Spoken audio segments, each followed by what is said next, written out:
Welcome to Lesson 7 of Module 3, Solving Quadratic Equations.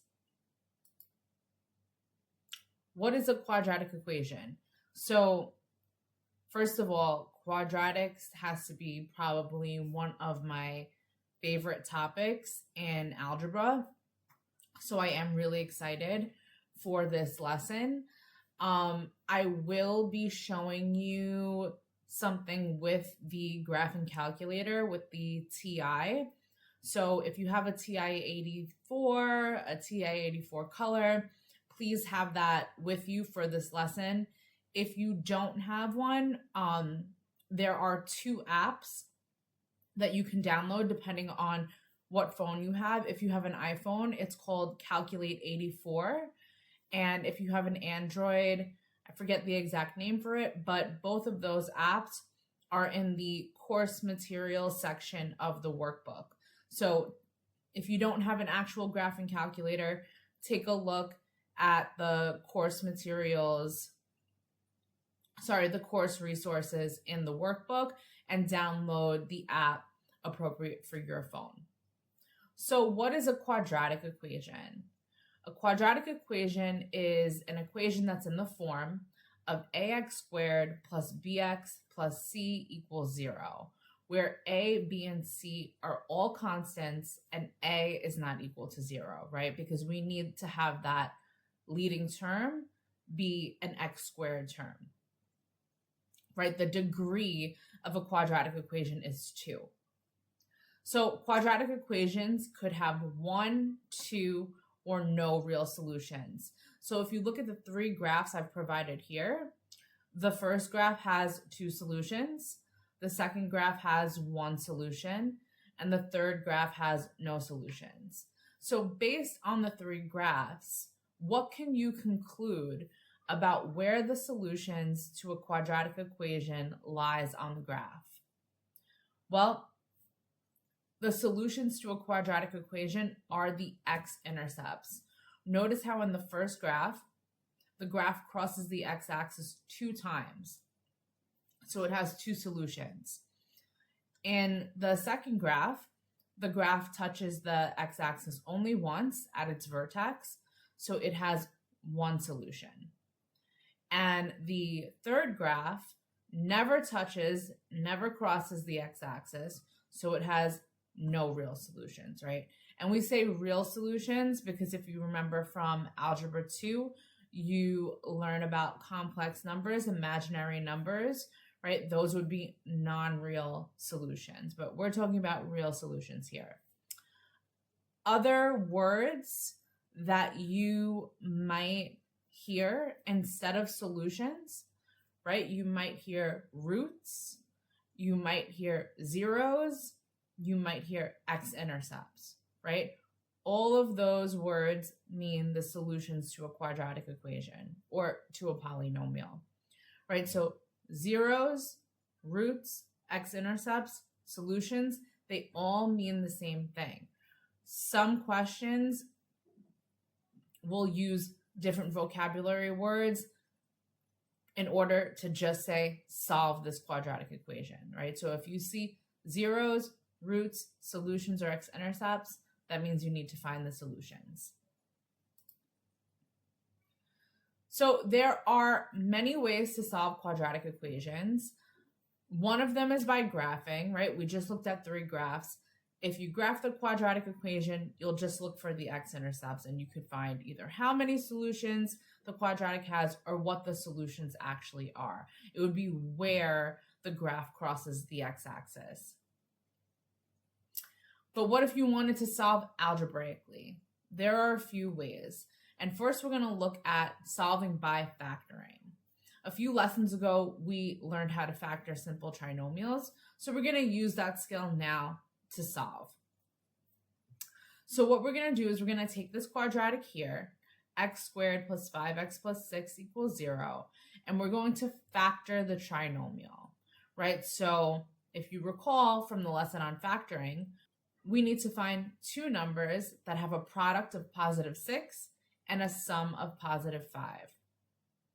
So when you factor, you should get x plus 2 times x plus 3, and don't forget to set it equal to 0, right? We're solving for x here. We're solving for the zeros, right? One of the vocabulary words for solutions is 0. So we're setting the equation equal to 0 to find the zeros. So now we'll take each factor and set them equal to 0 separately and use inverse operations to solve for each factor. And we get x equals -2 and x equals -3. So -2 and -3 are your solutions, and it's where this graph crosses the x-axis. Let's take a look at another one, more of an SAT style type of question. If the solutions to the quadratic equation x squared plus 5x plus 6 equals 0 are x equals a and x equals b, what is the value of a plus b?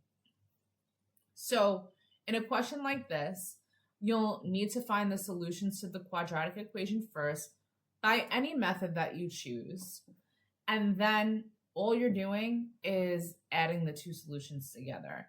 So if you notice, this is the same equation as the previous example. So we already know that the solutions are x equals -2 and x equals -3. Now, that means that a is -2 and b is -3, right? The question is basically saying one solution is a, the other solution is b. What's the value of a plus b?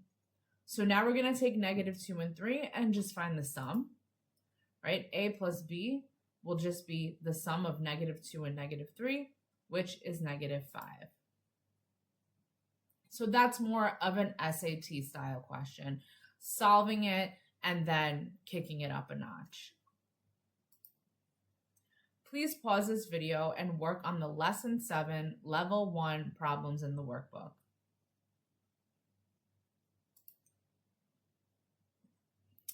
In Level 2, we're going to look at two other methods. The first one is the famous quadratic formula. So I have this snapshot here of an anchor chart that I made for my classes. It's usually hung on my classroom wall. I'll print out and make copies and hand them to my students. So this is the quadratic formula. X equals -b plus or minus the square root of b squared minus 4ac all over 2a. So usually when I teach this formula, I teach it to 9th graders in New York City. So in New York City, the state test is it's called the Regents exam. And the nice thing about that exam and the quadratic formula is that students are provided with the quadratic formula on the reference sheet. So they don't have to memorize it. But if you look at your reference sheet for the SAT, it's not provided to you, right?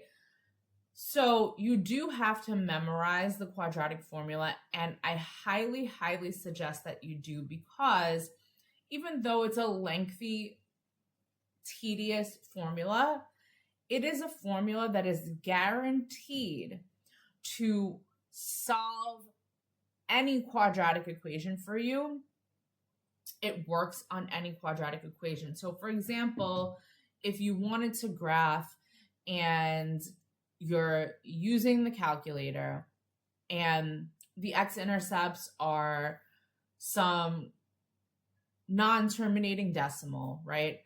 Or you're graphing and the values are too large to work with. Or what if you wanted to factor, but the quadratic is prime, meaning you're not able to factor it. And you don't want to use the next method, completing the square, which is the method that we're going to learn next. The quadratic formula is guaranteed, right? It's guaranteed to work. So I highly suggest that you memorize this formula. So I have a little story here that I always tell my 9th graders, and it helps them memorize it if they wanted to. So it goes like this. And I'll use my mouse to go over each of the variables and each part of the formula that corresponds to the story. So there was a boy and he was bad. He couldn't decide whether or not he should go to this radical party. But the boy was a square and missed out on 4 awesome chicks. And the party was all over by 2 a.m. So if you could remember that story, I know it's corny, I know it's cheesy, but if you could remember that story, then it will help you remember the formula. So let's try one together, right? Solve 2x squared minus 4x minus 6 equals 0. So remember the quadratic formula, it had the variables a, b, and c in it. So the first thing that you should always do is identify your a, b, and c values and pay very, very careful attention to the signs, right? So here, a equals 2, b equals -4, and c equals -6. So all you're going to do is you're going to take the a, b, and c values and substitute it into the quadratic formula, just like this. So now this may look a little intimidating. It may look a little intimidating to simplify. So here's where I'm going to show you how to use the graphing calculator. You can put this entire fraction, this entire quadratic formula, just like this, into your TI-84, and it will just evaluate it for you. No need to evaluate it step by step to simplify it step by step. By all means, if you want to evaluate it step by step, go ahead. But this is the SAT. I want you to get as many points as possible. Also, I want you to save as much time as possible, right? Because it is a timed exam. So I'm going to just show you how to put in the calculator. I encourage you to just put it in the calculator, right? But the thing is, you have to make sure that you put it in properly. So grab your graphing calculators or the app and follow along with me. So I have this emulator here, right? So the quadratic formula is a fraction. So the first thing we want to do is put a fraction into the calculator. And you do that by pressing alpha, y equals, enter. So now you have a fraction. Now, when we put this into the calculator, use your parentheses wisely. I put my parentheses around every single value that's being substituted into the formula, and I beg you to please, please, please do the same. If you miss some parentheses, you might get the wrong answer, especially dealing with negative numbers. So the formula starts with negative, so I'm going to press negative. Now I'm going to open up a set of parentheses and put in -4 and close parentheses. Now, here's where the plus or minus comes, and unfortunately, the calculator doesn't have a plus or minus sign, so we're going to have to do plus and minus separately.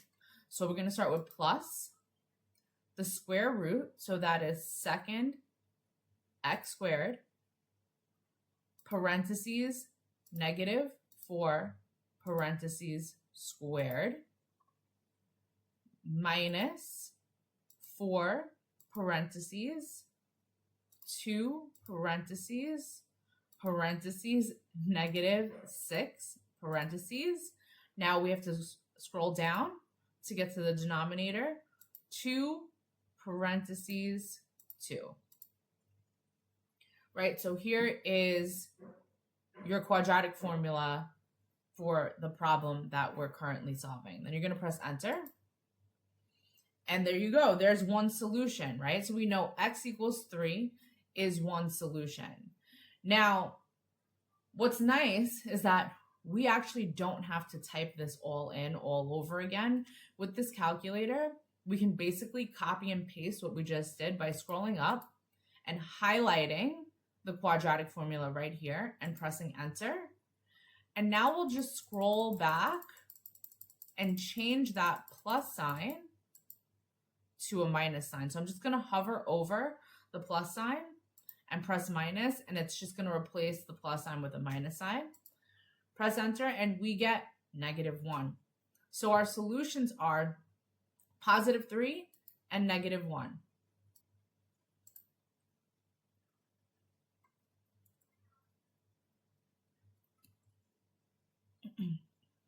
Okay, so moving on to the next method, I want you to look at this example here, pause this video, and ask yourself, what do you notice and what do you wonder?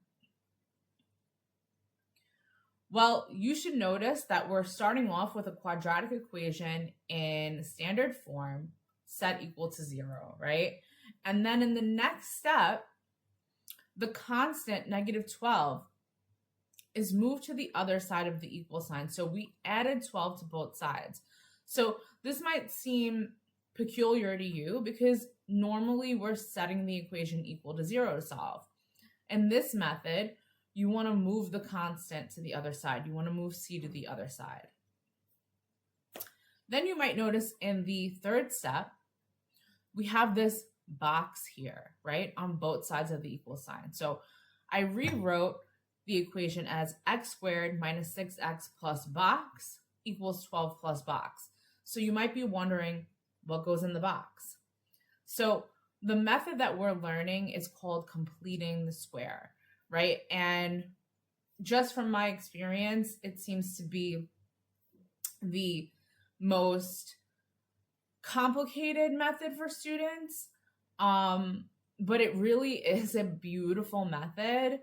And I know I'm a math teacher saying that math is beautiful, but like it really is a beautiful method, and you don't have to use this method if the question's just asking you to solve. However, there are some questions that ask you to specifically solve by completing the square. So you do need to know how to use it. So let's go through how to do this. So first, we move the constant to the other side of the equal sign if it isn't there already. And then we have to solve for what goes in the box, right? So what goes in the box is b/2 squared, okay? So every single time you use this method, you're going to have to find b/2 and b/2 squared, right? b/2 is going to come into play a little bit later on. So what's our b value? Our b value is -6. So we'll do -6/2 squared, which is -3 squared, which is 9. So 9 goes into the box, right? We add 9 to both sides. Now, the next step is on the right-hand side. It's very easy to simplify, right? You just add 12 and 9. But on the left-hand side, we have to factor this trinomial. But here is a little trick, or tip rather. We're factoring it, but you don't really have to factor it, okay? Every time you complete the square, the left side of the equal sign is going to be a perfect square trinomial, which means to factor it, all you need to do is do x plus b/2 squared, right? Notice how -3 is b/2, right? Your left side of the equal sign will always be in this form. It's always going to be one binomial squared. It's a perfect square trinomial every single time, right? Every single time it's going to be a perfect square trinomial. So it's just x plus b/2 squared. And the reason why it's -3 is because b/2 was -3, right? So we get the difference of x and 3 squared equals 21. Okay, now we have to solve for x. So at this point, it's just inverse operations. So we're going to take the square root of both sides, and we get x minus 3 equals the positive or negative square root of 21. So do not forget to put this plus or minus sign here, right? It's the square root. And remember that we are working with quadratics, so there is a chance that we'll have two solutions. So we need the positive and the negative square root. Remember, a negative times a negative is a positive, so the square root of any given number also has a negative value. Now, we'll just use inverse operations and add 3 to both sides. The square root of 21, we can leave it as a square root of 21 because 21 is not a perfect square. So we can leave that inside the radical. We'll add 3 to both sides, and we get x equals 3 plus or minus the square root of 21. And that's your solution. So if it's a multiple choice question and your answers are expressed in this form, that's great. If not, if they're expressed in decimal form, all you need to do is put 3 plus the square root of 21 in the calculator and 3 minus the square root of 21 in the calculator and see what the decimal value is. So again, these are just test strategies. Think strategically when answering these questions. If your answer is in a different form, use those multiple choices and use your graphing calculator as a strategy to find the correct answer. Please pause this video and work on the Lesson 7 Level 2 problems in the workbook. In Level 3, we'll take a look at the discriminant. The discriminant is b squared minus 4ac. Does that expression look similar to you? Well, you should recognize it as part of the quadratic formula. It's that piece that's inside of the radical, b squared minus 4ac. So this little piece of the formula is very insightful and gives you important information about how many real solutions the quadratic has. So if you get a question that asks you simply, how many real solutions does this quadratic equation have? You can use the discriminant to answer it rather quickly. So when b squared minus 4ac is positive, there are 2 real solutions.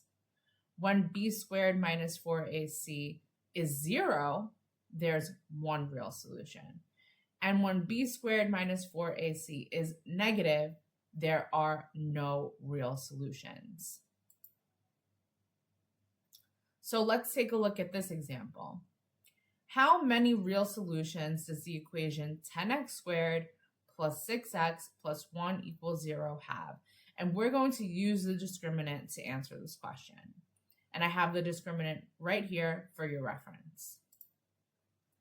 So your b value is positive 6, your a value is positive 10, and your c value is positive 1. So we just substitute your a, b, and c values into the discriminant. So 6 squared minus 4 times 10 times 1. And then we simplify. That comes out to 36 minus 40, which is negative 4. So that means your discriminant is negative. So what does that mean? How many solutions does this quadratic equation have? It has no real solutions. Please pause this video and work on the Lesson 7 Level 3 problems in the workbook. Once you're finished with the problems in the workbook, please stop this video and move on to the next one for Lesson 8.